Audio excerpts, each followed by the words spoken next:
Tonight we open a forgotten book, written not on paper but pressed into clay, over 6,000 years ago. We travel to the cradle of civilization, the ancient land of Sumer. Picture the hot, flat plains between the Tigris and Euphrates rivers, the air thick with dust and the promise of rain. Here, the first great cities rose: Eridu, Uruk, Ur, and with them, the first known writing. These ancient tablets, discovered by archaeologists in the 19th century, tell us a story far more grand and perplexing than simple tales of kings and battles. They speak of beings known as the Anunnaki. The name itself is a whisper. It means, those who from heaven to earth came. Who were these beings? Were they merely the personified forces of nature, the sun, the sky, the storm, as traditional scholars suggest? Or, as some revolutionary interpretations propose, were they something else entirely? Advanced visitors from a distant world, chronicled by early man as gods, simply because their technology and power seemed utterly miraculous? This is the central mystery we seek to unravel tonight. We are going to follow their trail from a planet far away, through the cosmic void, and down to the muddy banks of Sumer, where they allegedly laid the foundations for all human history, technology, and religion. It's a story of celestial travelers, a desperate need for gold, an epic power struggle between divine brothers, and the eventual, startling creation of humankind. Prepare your mind to leave the familiar, because to understand the Anunnaki, we must first understand the cosmic necessity that brought them here. We begin our journey where the Sumerian tablets begin theirs, far beyond the orbit of Pluto, in the coldest, darkest reaches of our solar system. Here, they tell us, resides the homeworld of the Anunnaki, the giant, elusive planet they called Nibiru, the planet of the crossing. Now, Nibiru, according to the ancient narrative, is not a typical planet. Its orbit is immensely long and deeply elliptical, like a great cosmic comet, taking it far out into space, only to eventually cross the plane of our inner solar system once every 3,600 Earth years. This immense orbital period is the SAR, the measure of their years and their time. Imagine a world whose seasons last for thousands of our years. A world whose inhabitants, the Anunnaki, live lives of incredible longevity, perhaps dictated by this immense cycle. To them, 3,600 years is a lifetime. To us, it is a gulf of recorded history. This difference in perception is vital to understanding their relationship with ephemeral, short-lived humanity. The tablets speak of a crisis on this great planet. Millennia ago, Nibiru's warm, protective atmosphere began to deteriorate, possibly due to its deep penetration into the cold void of space, or perhaps a loss of vital internal heat. Whatever the cause, the people of Nibiru, their scientists, the most brilliant minds of their civilization, determined that the atmosphere could be repaired or healed by suspending monatomic gold dust high above their planet. Gold, in its refined single-atom state, possesses incredible reflective and conductive properties, a miraculous shield against the cosmic radiation and cold. There was just one critical problem. Nibiru itself was depleted of accessible gold. So the Anunnaki turned their immense astronomical knowledge to the neighboring planets, seeking a world rich in the necessary heavy element. They focused their gaze upon our solar system, and upon the third planet from the Sun, Ki, or Earth. A blue world, rich with water, and, crucially, a geological abundance of deep-vein gold. And so the greatest expedition in their history was planned. Under the command of their great patriarch, the sky god Anu, an exploratory mission was prepared. Anu, the distant, supreme king of Nibiru, remained on the home world, overseeing the crisis. But he sent his most capable sons to lead the colonization, Enlil and Enki. Enlil, whose name means Lord of Command, was the firstborn legitimate heir. Stern, military-minded, and rigidly devoted to Anu's laws, he was granted the supreme command of the mission, tasked with managing the operations and ensuring the gold was collected. Enki, whose name means Lord of Earth, was the brilliant scientist, the chief engineer, the master of water and deep knowledge. He was often described as the older, wiser half-brother, his mother being a concubine of Anu rather than the official consort. It is this fundamental tension between the two half-brothers, command versus wisdom, that will define the entire course of human history. The mission landed on Earth, perhaps 450,000 Earth years ago, during the Pleistocene Ice Age. Their primary base was established in the fertile valley of Mesopotamia, which they called the Eden, the abode of the righteous ones. Their first settlement was Eridu, House in the Distance, founded by Enki in the Persian Gulf marshes, where he began using his vast knowledge to reclaim the land. But this was not a peaceful scientific observation trip. This was a desperate, existential mining operation. The Anunnaki who came were the rank-and-file workers, the miners, engineers, and pilots, the Igigi. And they began the hard, back-breaking toil, extracting the gold that was meant to save their distant, dying home.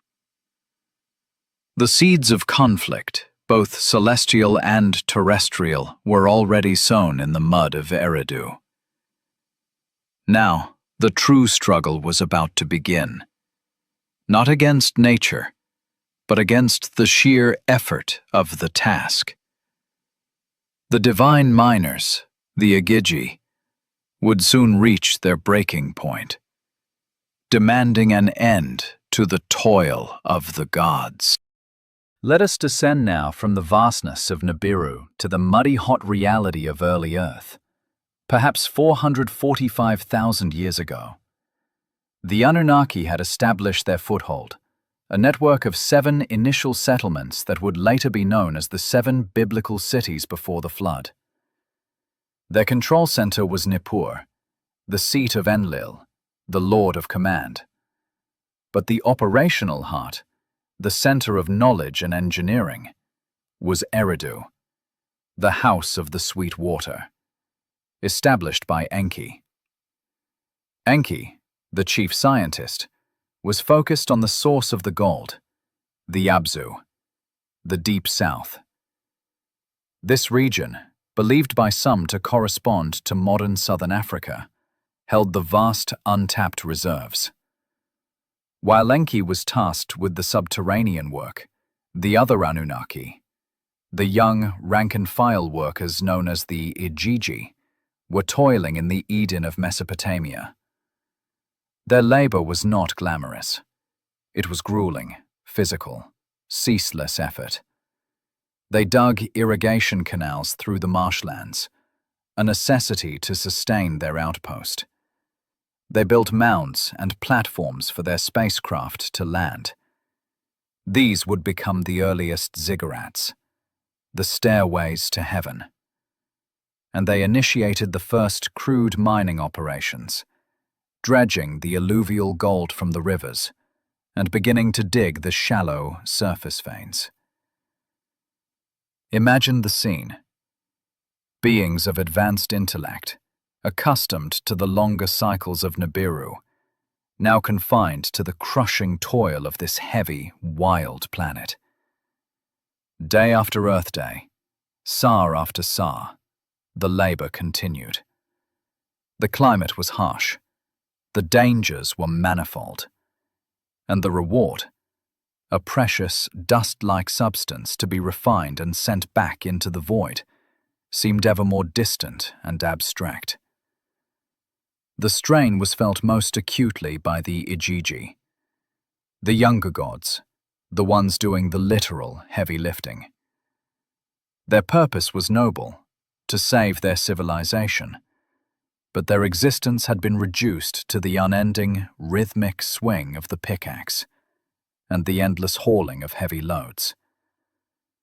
The resentment began to build, slow and quiet at first, like the pressure building beneath the crust of the earth itself. This period of endless, grinding labor is documented with chilling clarity in texts like the Akkadian Atrahasis epic. These tablets describe the reality of the divine workers. The gods' load was great, the toil grievous, the trouble excessive. It was meant to be a relief for the higher Anunnaki leadership, but the very definition of relief was skewed by the desperation of their mission. Finally, after what the tablets describe as 40 periods, a significant span of time, the breaking point arrived. The Igigi dropped their tools. They set fire to their instruments. They marched toward the command center, the Akur, the mountain house in Nippur, where Enlil resided. This was not a negotiation. It was a mutiny. The toil of the gods had ceased. Enlil, the Lord of Command, was enraged. His mission was sacred. The survival of Nibiru depended on this gold. He wanted to meet the rebellion with force, to crush the Igigi and restore order through military might. But the implications were devastating. If the Igigi were destroyed, the mission would fail. The gold would never be mined. Nibiru would perish. And here, in the midst of this divine crisis, the second great conflict between the half-brothers, Enlil and Enki, intensified. Enlil demanded discipline and punishment. Enki, the scientist, the compassionate lord of the deep, saw only inefficiency and an opportunity. He understood the problem of labor. He understood the potential of the planet they were on. Enki addressed the gathered Anunnaki council. His proposal was revolutionary, dangerous, and utterly brilliant. He argued that they should not crush the rebellion, but circumvent the need for their own toil entirely. His solution was to engineer a primitive worker, a genetically constructed servant who could take over the agonizing labor of the mines and the canals. A new being who would perform the toil of the gods, a being they would call Lulu, the primitive worker. This decision would change everything, forging the path for the greatest story ever told. The mutiny of the Igigi, the labor gods, had brought the entire mission to a screeching halt. The gold mines lay silent. The canals went undredged. The fate of Nibiru, hanging in the balance, now depended on a single audacious decision, debated in the great assembly hall of the Anunnaki in Nippur. Enlil, Lord of Command, was firm but cornered. He could not risk a war against the very beings whose toil was required for survival. He listened, grudgingly, as his half-brother Enki, the Lord of Deep Wisdom, presented his unthinkable plan. Create a proxy worker. Enki's proposal was rooted not in military strategy, but in genetics. He addressed the assembly. Why should we continue to bear the yoke? There is an existing being on this planet, a primitive Homo erectus. Let us perfect him. Let us impress upon him the seal of the gods. The plan was a direct challenge to the cosmic order. The Anunnaki had never created a fully functional being solely for manual labor. They were decree makers, not clay molders. But the urgency was absolute. The senior gods reluctantly agreed to the experiment. They uttered the solemn decree. Let the primitive man carry the load of the gods. The new creature was to be called the Lulu Amelu, or the primitive worker. To initiate this creation, a terrible sacrifice was demanded. The ancient texts, particularly the Atrahasis epic, record that a god, a member of the rebellious Igigi named Geshtue, whose name translates as wisdom or ear, was selected and slaughtered. His flesh and blood, which carried the sacred essence and intellect of the Anunnaki, would be mixed into the terrestrial material. This act was not merely biological, it was ritualistic. It ensured that the newly created being would possess a measure of the divine, a spiritual and intellectual spark, making it capable of understanding commands and performing complex, sustained labor. A portion of the slain god's spirit, Itemu, was to be retained in the clay, a living sign, so that the new race would not forget its origin. With the raw materials gathered, the mantle of creation fell to the mother goddess, Ninhursag, also known as Ninti, the Lady of the Rib, or the Lady of Life. She was the biological expert, the celestial midwife. Enki, the master scientist, would provide the detailed formula and the genetic material. But it was Ninhursag who would perform the delicate work of molding the life. The process took place in the Bit Shimti, the house where the fates are decreed, a kind of sealed laboratory within the Abzu compound. Ninhursag took the clay from the Abzu, the fertile, dark red earth of the deep south, and mixed it with the flesh and blood of the slain god. It was a blend of the terrestrial and the celestial. Enki stood over her, providing the sequence of the creation chant, a powerful incantation designed to align the genetic frequencies. She kneaded the clay, a process the tablets describe as similar to the creation of a brick, the treading and the forming. Gathered around her were the 14 birth goddesses, the womb goddesses, who would assist in the gestation phase. This number, 7 on the right and 7 on the left, was essential, reflecting the dualistic nature of the final creation. 7 male prototypes and 7 female prototypes. The clay molds were placed into the sacred womb of earth. This was the moment of transfer, of the infusion of life. The fate of the new race was sealed, not by spiritual worship, but by its function. They were endowed with the capacity for speech, for comprehension, and for labor, but not for the eternal life of the gods. Their lifespan was deliberately curtailed, a feature of the genetic engineering to ensure they remained manageable and perpetually replaceable. The birth process itself, after the 10-month gestation period, was described by Ninhursag. I have performed the task. I have removed your yoke. I have shouted for joy. A primitive worker, the Lulu Amelu is born. The Igigi, witnessing this spectacular act of divine science, ran to kiss the feet of Ninhursag. They renamed her Mami, or Belet Ili, the mistress of all gods, because she had delivered them from their back-breaking burden. The system was now operational.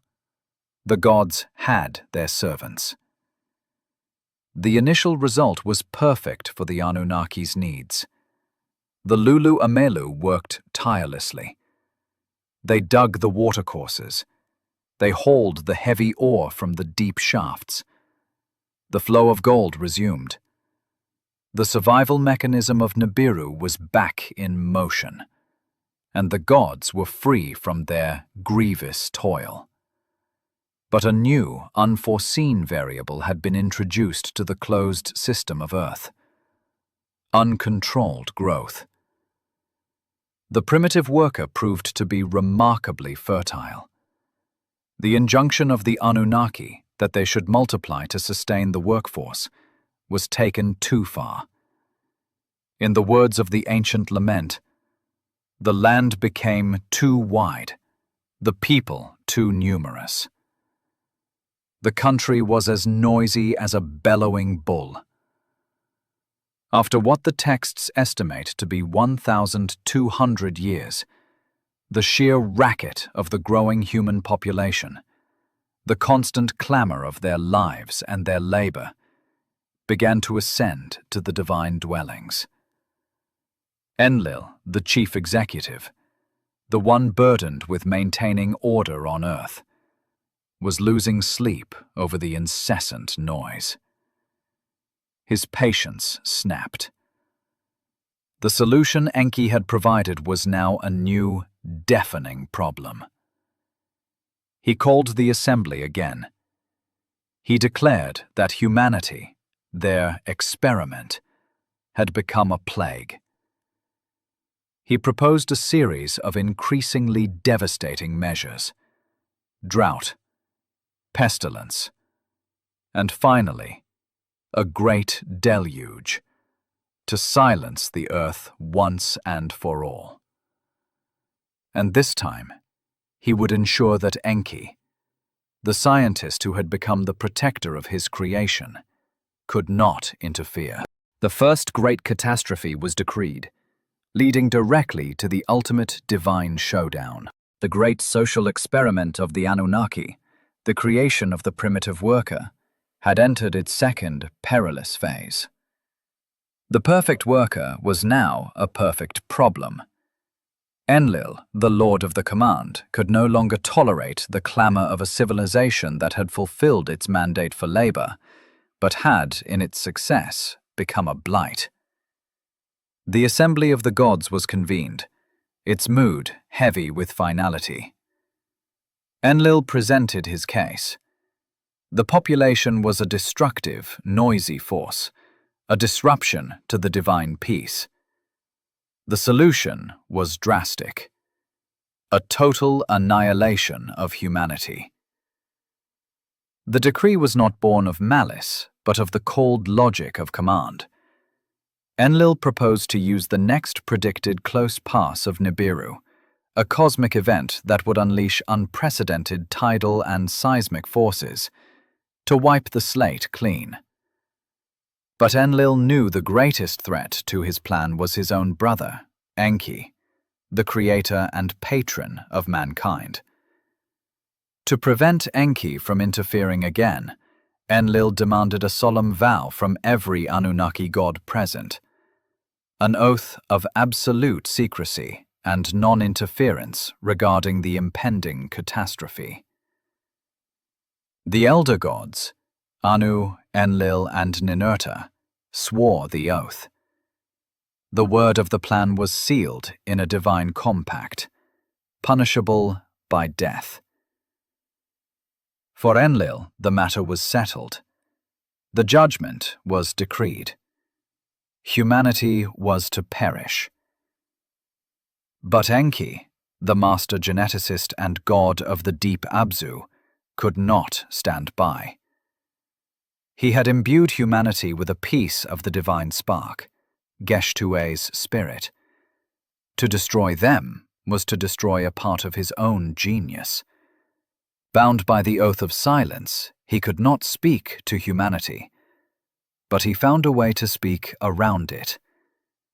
He chose his instrument, Utanapishtim, or Ziusudra in the older Sumerian texts, a loyal, wise king among the men, living in the city of Shurupak. Enki approached Utanapishtim's flimsy reed hut, but spoke not to the man, but to the wall of the structure. And Enki spoke to the reed hut wall. Wall, listen to my words. Reed hut, heed my command. Tear down your house. Build a boat. Forsake possessions and save your life. Bring aboard the seed of all living things. Utanapishtim, listening on the other side of the partition, understood perfectly. Enki had kept his oath. He had not spoken to a man, but he had given the exact technical blueprints for a massive, unprecedented vessel. The boat was not a simple wooden ark. It was a marvel of Anunnaki-guided engineering. A perfect cube, or, in some accounts, a reinforced submarine, sealed with pitch and bitumen. It was to be. It was to be a repository for the planet's genetic library. Utanapishtim worked in frantic secrecy. He did not just load animals. He gathered the seed of all crafts and all that had life. This was not merely a rescue mission.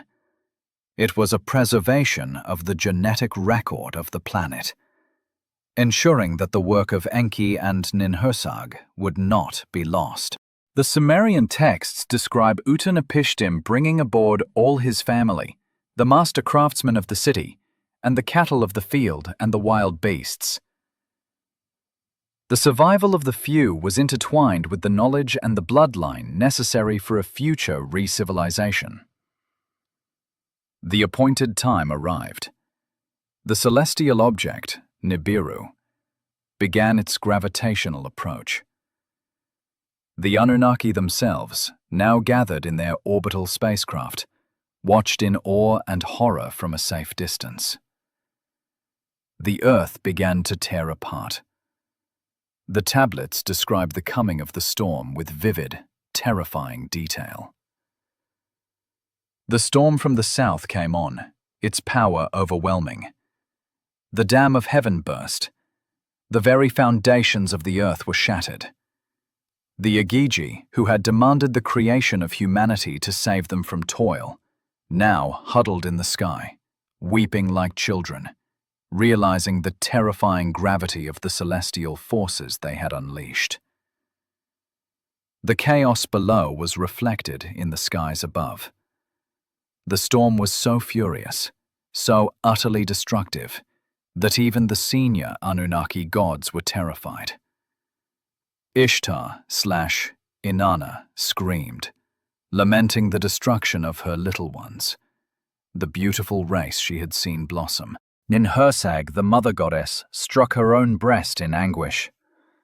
The former race has turned to clay. Why did I consent to this in the assembly of the gods? My creatures, like the spawn of fish, have filled the sea. Even Enlil, the instigator of the cleansing, was forced to confront the terrible reality of the mass extinction he had decreed. The flood raged for 7 days and 7 nights, wiping all traces of the primitive worker off the face of the submerged land. Finally, the waters receded. The silence was absolute, a profound, eerie end to the racket that had driven Enlil mad. The great vessel, battered but intact, came to rest on the peak of Mount Nasir, the mountain of salvation. Utanapishtim emerged. He released the creatures, the dove, the swallow, and the raven, to test the land. When the raven did not return, he knew the surface of the earth was dry once more. His first act was a ritual offering on the mountaintop. The Anunnaki descended to the landing site, drawn by the scent of the sacrifice. Enlil, seeing the remnant of humanity, flew into a terrible rage, accusing the others of breaking the solemn oath. It was Enki who stepped forward. He calmly and brilliantly revealed his strategy, confirming he had never spoken to a man. He challenged Enlil's cruelty, arguing that caution and discipline could have been instilled in humanity without resorting to total genocide. The confrontation ended not with punishment, but with a reluctant, grudging re-acceptance. Enlil, seeing the logic and the quality of the preserved remnant, blessed Utnapishtim and his wife, granting them a form of immortality and a new dwelling in a distant paradise. The work of reordering the earth could begin, but under a new, more cautious set of rules. The Anunnaki now had to decide how to manage the fragile, new civilization that had been pulled from the brink of extinction. The new species, the Luluamelu, had done their job too well. Their creation was a technological triumph, but their proliferation had become a curse. The clamor of their labor, their music, their very existence rose to the ears of the gods on the wind, denying the Lord Enlil his sacred rest. He saw humanity not as a successful experiment, but as a cacophony, a plague that must be contained. He called the great assembly of the Anunnaki in Nippur, his face set with cold resolve. The earth, he declared, must be silenced. Enlil addressed his fellow gods. The great destroyer, the inevitable gravitational force of Nibiru on its nearest approach, is upon us. Let us use this cosmic event to wipe the slate clean. Let the flood come, and let it purify the earth of this loud, ungrateful breed. Let no warning be issued. The decision to commit mass extinction was not unanimous, but it was enforced by the highest authority. The great god Anu, ruler of Nibiru, sanctioned the verdict. But Enlil, knowing his scientific rival and brother Enki would defy him, demanded a final, unbreakable safeguard. He forced every Anunnaki god present to swear a terrible, binding oath. An oath of absolute secrecy and non-interference. The words of the decision were sealed. To utter them to a human was a crime against the collective, punishable by the severest decree. For the Anunnaki, the fate of the primitive worker was now a terrifying certainty. The flood would come, and no one was to be saved. Yet the compassion of the Creator could not be wholly extinguished. Enki, the Lord of Wisdom, the God who gave humanity their spark, walked the newly quieted earth. He could not, by divine decree, speak to a man. But the oath had a loophole, one only a master scientist could exploit. Enki sought out the dwelling of Utnapishtim, a loyal, wise king among the men of Shuruppak. He approached the flimsy reed hut, its walls a testament to humanity's simple construction, and spoke not to the man inside, but to the wall itself. Enki's voice, delivered as a low, amplified incantation, penetrated the reed and clay. Wall, listen to my words. Reed hut, heed my command. Tear down your house. Build a boat. Forsake possessions and save your life. Bring aboard the seed of all living things. Utnapishtim, trembling, heard the voice of his patron god, transmitted through the very structure of his home. He understood the desperate, hidden command. He mobilized his resources in absolute secrecy, announcing he was building a vessel to escape Enlil's wrath and seek refuge in Enki's distant domain. The ship was built to Enki's precise, non-negotiable blueprints.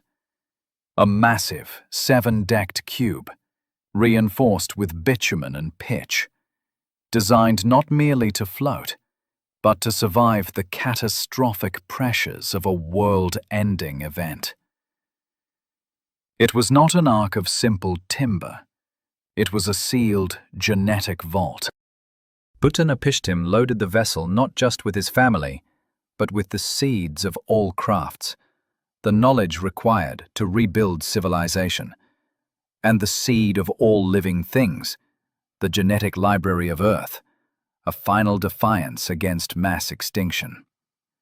The fateful day arrived. The sky darkened as Nibiru neared its closest point.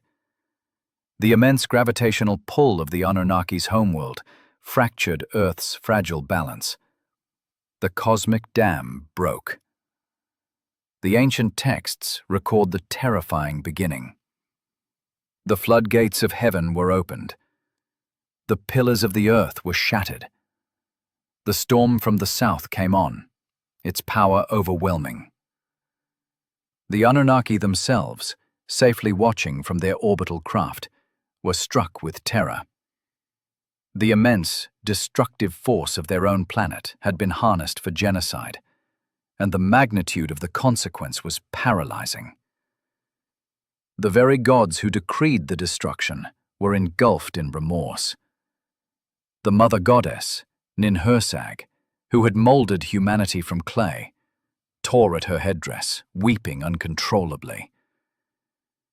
"The former race has turned to clay. Why did I consent to this in the assembly of the gods? My creatures, like the spawn of fish, have filled the sea." The Agigi, who had initially rebelled against their labor, now huddled together in the sky, weeping with the fear of annihilation, forced to witness the total erasure of the beings that had saved them from their toil. The Great Deluge raged for 7 days and 7 nights, wiping every trace of human existence from the face of the earth. When the waters finally receded, the earth was a vast, silent tomb. The great vessel of Utnapishtim came to rest on the peak of Mount Nisir, the mountain of salvation. The ark's crew emerged into a world reborn in mud. Utnapishtim's first act was not celebration, but devotion. He lit a fire and offered a sacrifice to the Anunnaki. The gods, starving and parched after weeks of orbital isolation and emotional distress, descended on the mountain, drawn by the scent of the roasting meat. But when Enlil arrived and saw the human survivor, his rage was immediate and absolute. He roared, "Has any living soul escaped?" No man was to survive the destruction. Who broke the oath of secrecy and brought a man through this deluge? Enki stepped forward to face his brother, calmly detailing his strategy. He had not spoken to a man. He had spoken to a war. His defiance was not a violation of the rule, but a triumph of ingenuity and compassion. He challenged Enlil. "You, the commander, why did you decide on genocide without due process? Impute the man's sin to the sinner, the crime to the criminal. Instead of a flood, why not use drought? Why not use wolves and hunger?" Cornered and shamed, Enlil's anger finally broke. He stepped onto the ark, his fury spent, and blessed Utnapishtim and his wife. He granted them a unique destiny: immortality and a permanent dwelling in a distant paradise at the mouth of the rivers. The earth was cleansed, but humanity's spark, saved by a whisper and a loophole, survived. The Anunnaki now faced their greatest challenge: how to manage a fragile, surviving civilization they had tried to destroy. The age of direct rule was over. The age of kings and legacy was about to begin.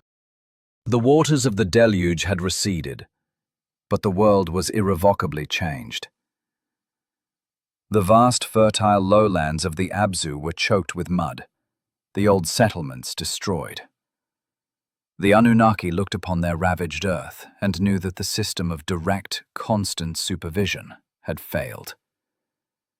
The population problem, the gold mining crisis, and the near-total extinction had forced a strategic reset.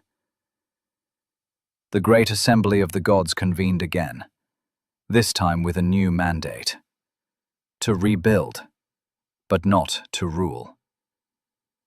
The time had come to teach humanity to govern itself, ensuring the Anunnaki's gold supply would continue without the need for the gods' constant toil. The waters of the deluge had receded, but the world was irrevocably changed. The vast fertile lowlands of the Abzu were choked with mud, the old settlements destroyed. The Anunnaki looked upon their ravaged earth and knew that the system of direct, constant supervision had failed. The population problem, the gold mining crisis, and the near-total extinction had forced a strategic reset. The great assembly of the gods convened again, this time with a new mandate: to rebuild, but not to rule.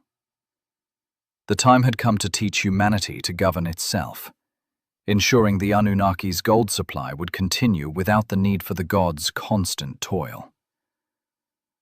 The first priority was sustenance. To re-establish the workforce, the surviving humans needed reliable agriculture. The tablets describe the Anunnaki themselves undertaking the earliest acts of re-civilization. Enlil's son, Ninurta, helped drain the marshes and taught humanity the secrets of the plough. Enki and the mother goddess Ninhursag delivered the May, the divine decrees or programs of civilization, which included the knowledge of grains, the domestication of animals, and the structure of irrigation. This was a calculated transfer of knowledge. By giving humans the means of independent survival, the gods secured their own long-term survival strategy for Nibiru, a sustainable, self-managing source of gold. The Anunnaki leadership then formalized the division of the earth, carving the planet into distinct zones of influence, each governed by a different faction of the divine family. Region 1.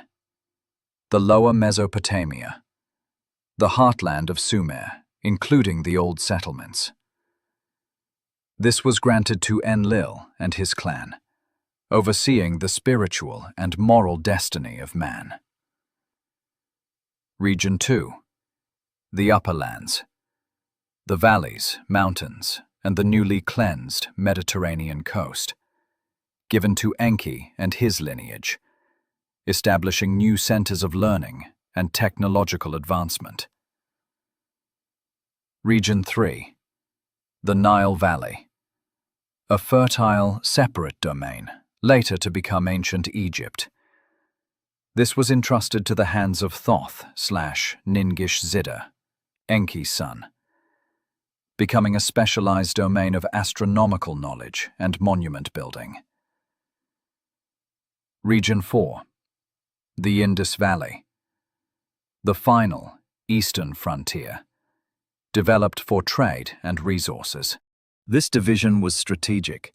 It separated the warring factions of the Anunnaki and laid the geopolitical foundation for all subsequent human history. The ultimate step in the retreat was the creation of a proxy government. The Anunnaki established the kingly rule, a system where the divine power was temporarily transferred to human monarchs. The king was not merely a ruler, he was the patesi, or the governor-priest, chosen by the gods to act as their shepherd on earth. The royal city of Kish was established as the first post-deluge city where kingship descended from heaven.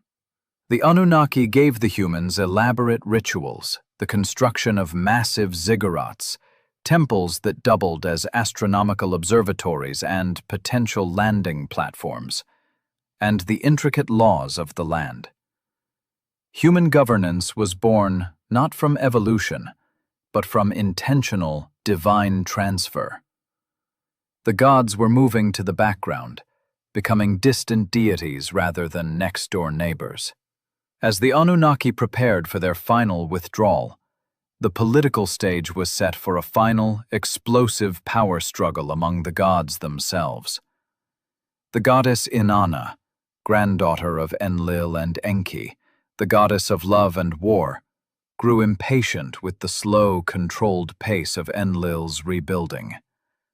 She sought to unite the separate city-states of Sumer under a single, powerful human ruler. She chose Sargon of Akkad, a human of humble birth, and empowered him to create the world's first empire. This move was a direct challenge to the old order of the decentralized, divinely ruled city-states. The establishment of the vast Akkadian Empire proved that humanity, under the guidance of a single god, could become a massive, organized force. The creation of empires, however, only increased the turmoil. The wars fought by human kings became proxy battles for the remaining divided Anunnaki factions. The divine beings watched from their new, isolated mountain and space retreats as the humans, whom they had created to save them, now mimicked their own rivalries. The time for a complete, formal departure was nigh. The Anunnaki had secured their gold supply, stabilized the Earth's orbit, and established a self-sustaining human population. Their primary mission was complete. Many of the great Anunnaki leaders, including Anu, Enlil, and Ninhursag, ascended back to Nibiru, or moved to permanent stations in Earth's orbit or on Mars. The direct presence of the great gods ceased. The Anunnaki left behind their descendants, the final generation of lesser gods, the Igigi, who married into royal human lines, and the human kings who claimed direct lineage. They left behind a legacy etched into the bedrock of every subsequent civilization. The ziggurats of Mesopotamia, the pyramids of Egypt, the precise astronomical calendars, and, most enduringly, the concept of the divine mandate for rule. The grand technical narrative of the space travelers, the gold crisis, and the genetic experiment began to fade. With the Anunnaki gone, the science was forgotten. All that remained were the stories. Stories of jealous gods, terrible floods, and the creation of man from clay. Science was transformed into myth, leaving only faint echoes in the cuneiform tablets. We began this journey looking up at the ancient stars, listening for the whisper of a civilization lost to time. We followed the history of Earth's first age, as recorded by the Sumerians, a history spanning hundreds of thousands of years. It is a history that began with the arrival of the Anunnaki, extraterrestrial travelers from a world orbiting far beyond our own, searching for the gold that would save their dying planet. We watched as they created the very cradle of our civilization, building Eridu, Nippur, and the great cities of the plain. We documented the crisis, the revolt of the worker gods, the desperate solution of genetic engineering, the blending of two species to create the primitive worker, Homo Sapiens. We saw the terrible conflict between the creator, Enki, and the commander, Enlil. A rivalry that escalated from a simple power struggle to a literal war for humanity's existence, first culminating in the cleansing waters of the Great Deluge. And finally, we chronicled the ultimate, tragic end of their direct rule, the escalation of their own internal rivalries, the hubris of the Tower of Babel, and the catastrophic, final use of awesome weapons that left the Sumerian heartland poisoned, silent, and abandoned. The story of the Anunnaki is the story of our origins, a cosmic drama of advanced science, desperate survival, and fatal hubris. The Anunnaki departed, but they left behind the seeds of every subsequent civilization. Crucially, they left behind the human mind, which, in the absence of scientific explanation, transmuted technology into theology. Consider the artifacts. The ziggurats, massive step pyramids, were built not merely as temples, but as astronomical observatories, communication relays, and perhaps landing platforms for their skyborne chariots. The pyramids of Giza, positioned at the exact center of the Earth's landmass, represent an engineering feat that defies the timeline of conventional history, suggesting a mastery of logistics and mathematics beyond the supposed capabilities of early human civilization. The cuneiform tablets themselves reveal a stunning technical knowledge. Detailed astronomical charts listing all major planets, including the existence of a massive body beyond Neptune, Nibiru, complex metallurgy, and the implementation of a precise calendar and legal system, the Me, that formed the basis for every great legal code that followed. When the gods left, humanity forgot the science. The great Anunnaki ships became chariots of the gods. The nuclear devices became fire from heaven. The travelers from Nibiru became simply the gods of the sky. This transmutation of technological history into spiritual myth is the ultimate, enduring legacy of the Anunnaki. The core strength of the ancient astronaut theory lies in its potential to fill the gaping voids in our established historical and biological records. The biological gap. Where is the transitional species between Homo erectus and the suddenly sophisticated Homo sapiens? Paleontologists refer to this as the missing link. The Sumerian tablets offer an answer. The missing link was manufactured. It was the genetic intervention by Enki and Enlil, the blending of the Anunnaki's own genome with that of the hominid, that provided the abrupt, inexplicable leap in intelligence, creativity, and self-awareness 450,000 years ago. Every human being carries within them that genetic spark, a relic of the great experiment. The civilizational gap. Why did sophisticated civilization appear fully formed in Sumer around 3500 BCE, seemingly without a predecessor? Why did the invention of writing, agriculture, advanced mathematics, sexagesimal system, and astronomy all happen at once in the very region described by the Anunnaki as their primary zone of influence. This sudden efflorescence of genius, unprecedented in human history, aligns perfectly with the Anunnaki narrative of an intentional transfer of knowledge, the establishment of the kingly rule, and the bestowing of the me just prior to their final departure.